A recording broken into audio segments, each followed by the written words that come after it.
When we do this, any contacts that you do not have saved to your phone will go directly to voicemail. That's the benefit of it, because it will go to voicemail, so you won't completely miss that call. But just to let you know, when we do this, any contacts that you do not have saved to your phone will go directly to a voicemail.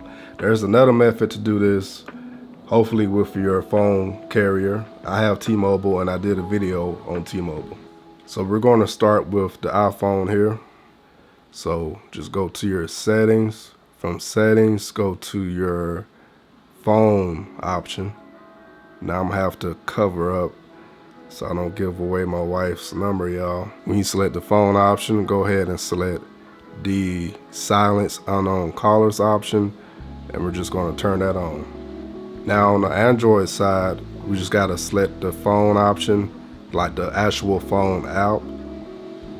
Go to the settings within the phone app. Select the block numbers option, and then just check this option. But that's all I got for you for this video. Much love to each and every one of you.